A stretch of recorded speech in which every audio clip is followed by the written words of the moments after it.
Check it out. These are the 7 candidates who made it to the stage tonight, all of them offering an alternative, they say, to President Biden and Democrat policies.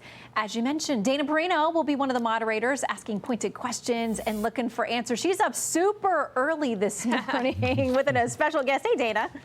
I'm so glad to be here. So, last night I was asked, are you getting enough sleep? This morning I woke up with this big crease along my cheek, and the answer was, yes, I got a lot of sleep, but we also have a lot of prep. And great to see you both today. I have Ronna McDaniel here. She is the head of the RNC, and she's going to give us a little bit of a preview, but I do want to get to this poll. This is just incredible. Fox News poll, top issues with registered voters. Inflation and higher prices, 91%. Cost of housing, 79%. Just look at these numbers. The amount you pay in taxes, being able to pay your bills. And Ronna, you can bet that, of course, these candidates are going to talk about this tonight, but you have 7 of them on stage. How do they differentiate amongst themselves on economic plans to get the country back moving again? Well, I think it's so important that we're here in Reagan's library, and Reagan talked about being the great communicator, and we have to be able to articulate what our plan is to reverse course from what Biden's doing to this country. People are really hurting. Those numbers just showed what people feel, and Biden's ignoring it. He's saying, oh, I'm great. Bidenomics is great. You're doing great. Well, not when you're living paycheck to paycheck, not when you can't fill your car with gas. Gas today in California is $5.89. People are really struggling. So these candidates, each of them, have to have a moment where they break out and say, I am the great communicator. I am the Reagan candidate that is going to take out a Democrat incumbent president like Reagan did. That has never happened since then. And I'm going to take this message to the American people and make their lives better. So what is the buzz that you hear from people in terms of this debate? Because, of course, President Trump, he's not here. He is running. He has a commanding lead in national polls.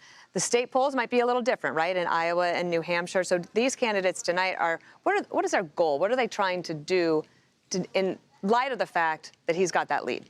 Well, from a party perspective, I think the general election's starting right now. I think we are going against Biden. This is a great time for our party to talk about limited government, protecting the border, stopping fentanyl, taking care of our kids with school choice, and tackling inflation and the economy. So all of them are going to be saying a lot of those things because our party agrees on that message. So this general election starts now, and we take oxygen away from Biden. And I think whoever emerges as the nominee is going to be a better candidate for having a primary and having this competition. Let me get you to react to this. Mark Penn wrote on foxbusiness.com this piece that the big questions for the second Republican debate center around one man and one woman. He went on to say what many pundits miss is that the Republican Party and its primary electorate is mostly a suburban party. The GOP does very well in rural areas, but not a lot of the country lives in those. Haley is winning over these voters and has an opportunity to grow, especially as she differentiated herself at the first debate with a more pragmatic position on abortion. The suburbs and the independents, where do you see the Republicans able to figure out a way to get them back since they voted for Joe Biden in 2020? Well, they know that things aren't going in the right direction. 63% of the country says we're not going in the right direction. I'm a suburban woman. I know these women. These are my friends. And I think they are up for grabs, but they do want to see pragmatic plans. They want to see us talk about education. Crime is a big issue. It's not just economic safety and border safety, but crime is an issue as we are seeing.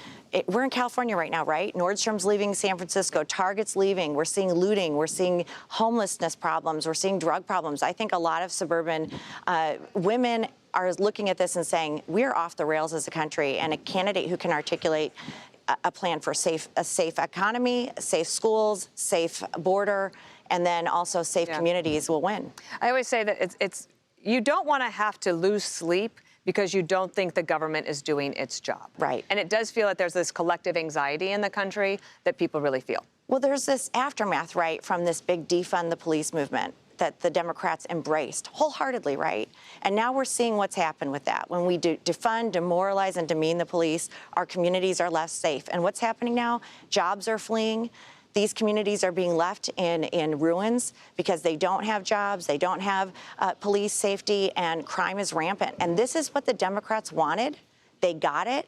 Now they're trying to pretend that this isn't what they intended, but this is absolutely the result of Democrat policies. And do you think that the RNC will have enough resources to do what's needed to be done? This election is going to be close. Yeah, listen, everybody's focusing on the candidates right now, and I always say the RNC builds the road. We need people to engage. Text WIN to 80810. We need you to engage so that we can engage in states like Pennsylvania and Wisconsin and Georgia right now, because that road gets built every year. We can't stop building that for these candidates. Okay, well, great to start off our day with you here in California. Thanks for having me. Of course, with Bill and Shannon. Thanks so much, and I'll see you a little bit later. Good deal. Thank you, Dana. Thanks. Great stuff there.